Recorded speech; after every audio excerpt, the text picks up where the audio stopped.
Amanda stood at the kitchen counter, her hands moving with practiced care as she stirred the gravy.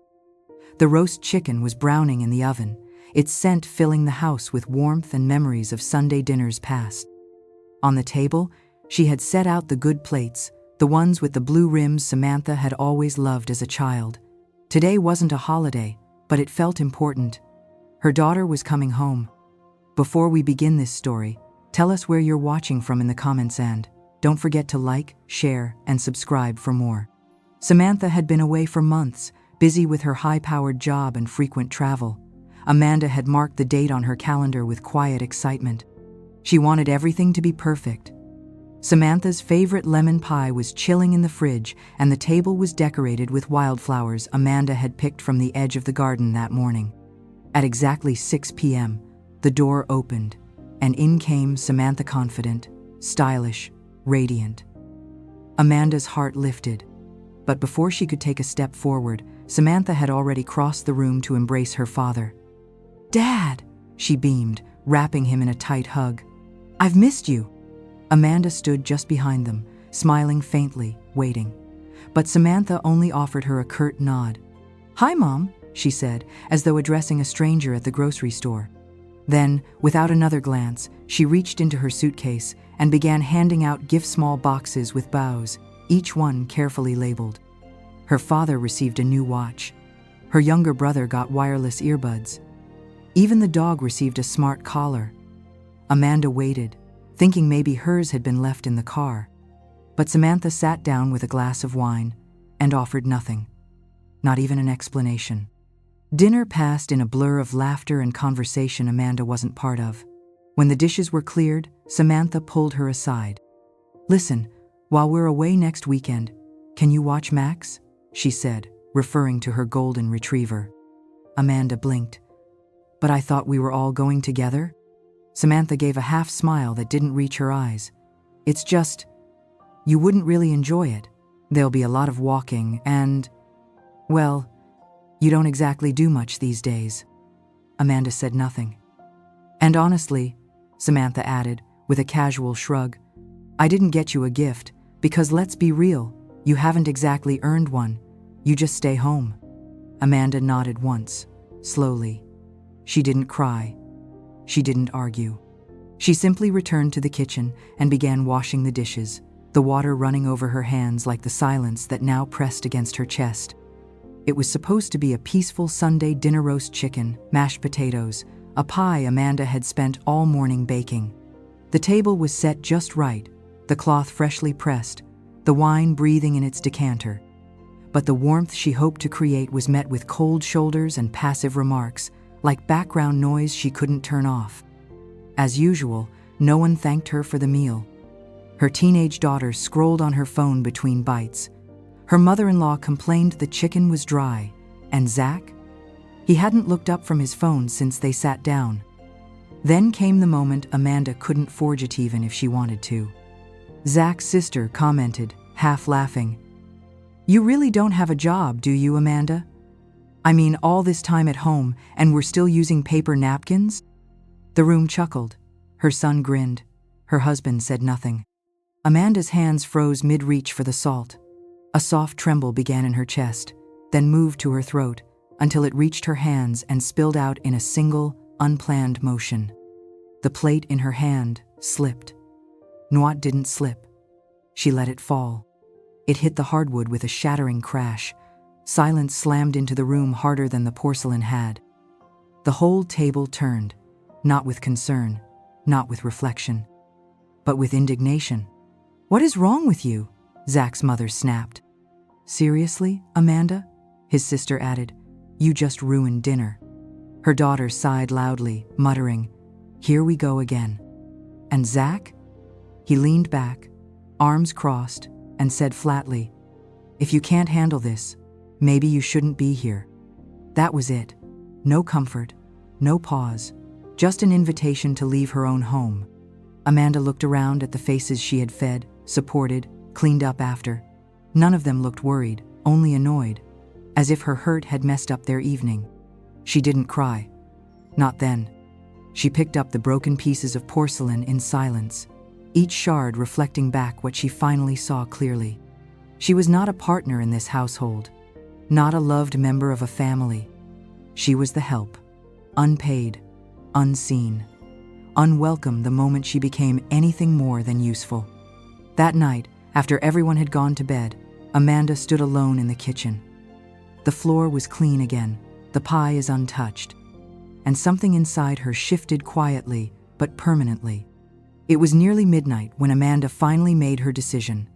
The house was silent except for the soft hum of the refrigerator and the ticking of the wall clock, but inside her, everything was loud. Her thoughts, her doubts, her quiet scream for something more than tolerance disguised as love. She packed only what she needed: essentials, her sketchbook, her late father's watch, and the small journal where she wrote her unsent letters. Then, with a heart that beat louder than the night, Amanda slipped out the door. She didn't cry, not this time. She didn't look back either, because something inside her had finally stood up and said, "Enough." Standing in the cold, Amanda hesitated before pulling out her phone and dialing a number she hadn't called in months. The name that lit up on the screen, Mom, Bess. It rang only once. "Hi, sweetie." Bess's voice was warm, slightly tired, but instantly alert. "Are you okay?" There was a pause. Amanda's voice shook slightly. "Mom, I'm leaving Brian. I just walked out." No questions. No. What happened? Just silence filled with understanding. "Do you need me to come get you?" Amanda swallowed. "No. But I might need help. Just to get started. I know it's a lot to ask." "You don't need to ask," Bess said gently.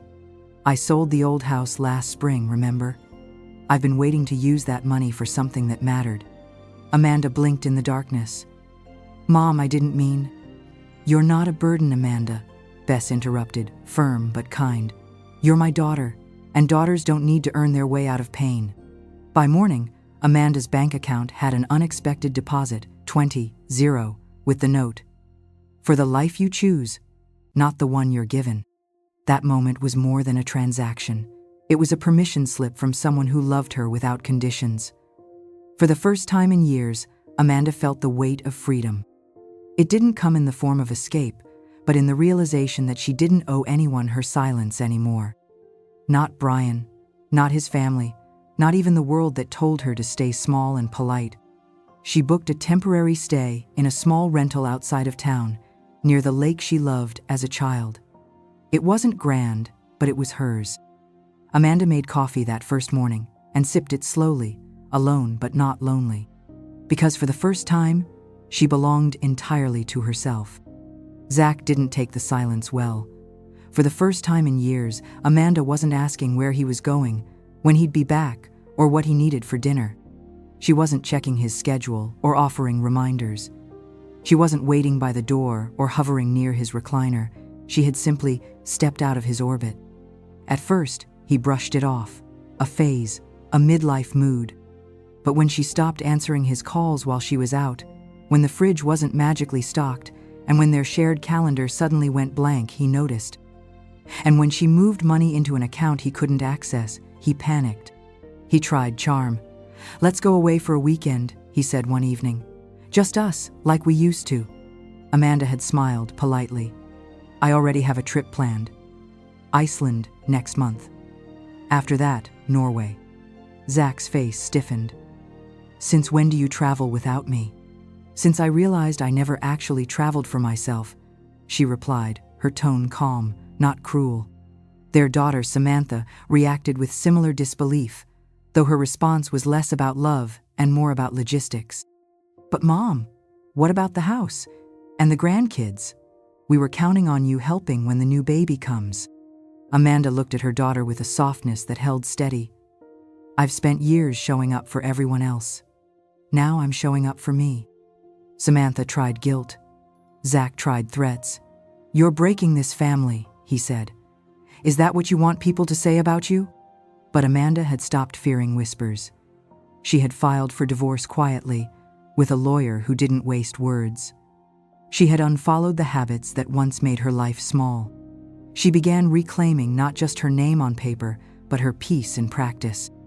She watched the northern lights from a cliff in Iceland. She hiked a glacier and cried not from exhaustion, but from awe. She ate pastries on a quiet street in Oslo and felt the sweetness settle somewhere deep in her chest. For the first time in decades, Amanda was not a wife, not a mother, not a caretaker. She was simply herself, and it was enough. It didn't take long for the silence from Amanda to spark agitation in Zach and Samantha. At first, they maintained distance, likely hoping her stubbornness would melt into regret. But when the lawyer's notice arrived confirming Amanda had legally restructured her estate, revoking all financial privileges and naming a women's refuge as sole beneficiary, their tone shifted. Zach was the first to strike. He filed a formal petition attempting to claim a share of Amanda's assets, citing years of marital support and mutual lifestyle elevation, with thinly veiled references to the inheritance Amanda had received after her mother's passing. What he hadn't accounted for was Amanda's quiet diligence. Her financial records were impeccable, each transfer documented, every investment isolated from joint accounts. The home was hers, legally and historically. The judge dismissed Zach's case with cold efficiency. "This is not a partnership dissolved. This is opportunism denied," the ruling read. Humiliated and exposed, Zach retreated not out of remorse, but to regroup. Samantha, meanwhile, took a more insidious path. She showed up at Amanda's apartment, unannounced and unexpectedly warm. With a grocery bag in hand and a carefully manufactured smile, she asked if she could come home for a bit. "I've been thinking a lot, Mom," she began, voice gentle, "about everything, about us. I've missed you." Amanda offered tea but little else. The conversation floated with pleasant trivialities, memories from Samantha's childhood, compliments about the rooftop garden Amanda now tended with care. But Amanda saw it for what it was: performance, a probing, a test of boundaries. What Samantha didn't know was that Amanda had started keeping a private audio log, encouraged by her therapist not to incriminate, but to validate. And so, the recorder in her pocket was already on when Samantha's tone subtly shifted later that day. "It's not about the money," she said too quickly. "It's just, I've been struggling. We both have. Living here, even for a little while, would really help." Amanda didn't react. She nodded softly, changed the subject, and ended the visit early. The next morning, she sent a brief message. "I've made my choices with clarity and peace. Please do not visit unannounced again. I wish you healing, but I will not participate in cycles that drained me for years. This door is closed not out of bitterness, but out of necessity." She blocked their numbers. And just like that, Amanda chose silence not as retreat, but as resolve. Time has a way of delivering its own kind of justice, subtle, unhurried, but undeniably exact. And for those who had once looked at Amanda with condescension or casual cruelty, that justice came not as a thunderclap, but as a quiet unraveling. Zach, once so smug in his corner office with glass walls and leather chairs, found himself increasingly isolated. Word of how he treated his mother had spread, not from Amanda, but from those who had seen the quiet dignity with which she walked away. A former client, who happened to witness Amanda volunteering at a food bank, made a few phone calls. One by one, contracts began slipping through Zach's fingers. Not because anyone staged a takedown, he was simply no longer someone people trusted. He tried to brush it off as coincidence, but soon after, the board reviewed internal complaints, whispers of arrogance, manipulation, and ethical gray areas. By the end of the quarter, his position was restructured. His new job came with no office, no team, and no prestige. Worse, Zach's health, once robust, began to deteriorate. Stress, sleepless nights, and a lifestyle built on image rather than care took their toll. Without Amanda's quiet presence, reminders to rest, her home-cooked meals, her concern masked as routine questions, Zach was left to manage his life alone. And alone, he floundered.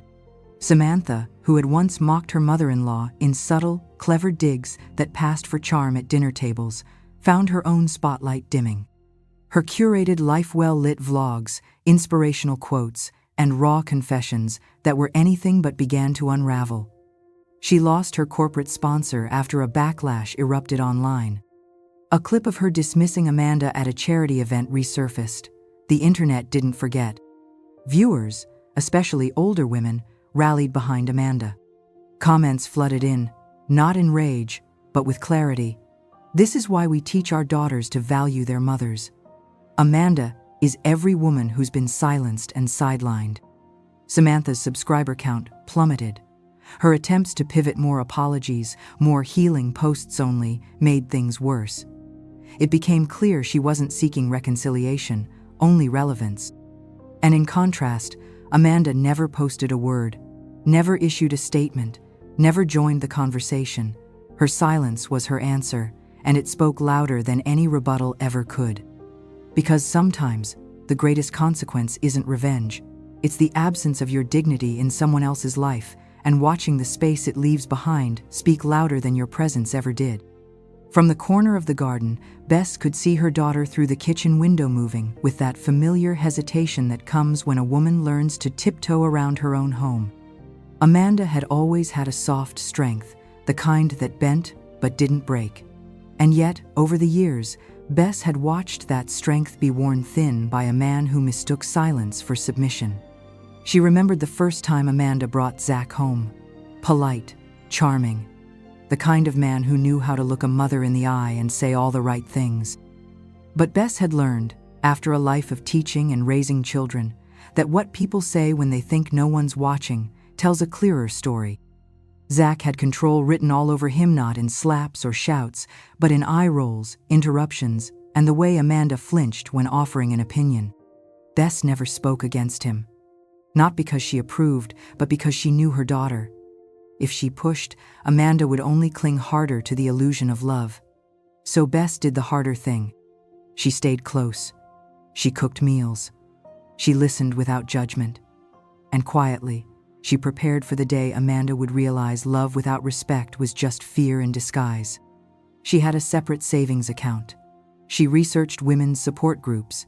She connected with an old friend who ran a housing program for women in transition, all without Amanda knowing.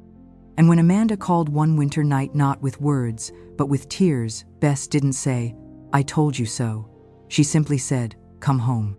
Over the months that followed, Bess watched her daughter rebuild not from the outside, but from within. Amanda slowly stopped apologizing for everything. She began laughing again, first cautiously, then with abandon. She spoke without glancing sideways, as if reclaiming the sound of her own voice. One afternoon, a neighbor asked Bess if she ever regretted not speaking up sooner. She smiled faintly and replied, "Sometimes the most loving thing you can do is be still until the person you love is ready to walk toward you." Because Bess knew, love is not about forcing someone out of the dark. It's about lighting a small lamp and holding it steady until they're ready to see. There was no grand applause when Margaret closed the door to her past life for good. No celebration, no public vindication. Just a quiet breath, a morning sunrise, and the calm knowing that she had stepped fully into herself. At the well house, life took on a rhythm that wasn't centered around being needed, but around being whole. Margaret's days were filled not with obligation, but with intention. She started volunteering at the local library, again where rows of books still smelled like ink and paper, where her fingertips danced along spines of forgotten classics, and where women of all ages sought her guidance with resumes, letters, and even stories of their own. Amanda, one of the first residents to move into the complex, was 62 and recently divorced after decades in a thankless marriage. For years, she had been called too sensitive, too much, too emotional, until she stopped believing she had a right to feel at all. But here, surrounded by women like Margaret, she began teaching sewing again, rediscovered financial independence, and for the first time in decades, opened a savings account with only her name on it. Bess, 70, had raised 3 generations under one roof, never once taking a class, never buying something just for herself. "It didn't seem necessary," she said once, folding a scarf Margaret had gifted her. But with encouragement, Bess enrolled in a local pottery course. Her fingers, stiff with arthritis, still molded beauty from clay. Her laugh came easier now as she shared cups of tea with other women who had forgotten how to make space for themselves. In every corner of the building, there were signs of small revolution sherbs growing on windowsills, poetry pinned to corkboards, birthday cards taped to apartment doors. Someone once asked Margaret, "Do you forgive them?" She paused, thoughtful, then said, "Forgiveness is not a door you walk through for someone else. It's a window you open for yourself. But love? Love is not alone. It's a seed. And seeds don't grow in dry soil. They need water, sunlight, and above all, respect."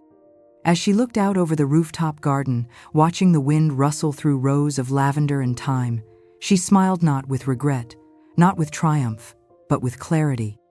Women are not born to fade into the wallpaper of their families or their society.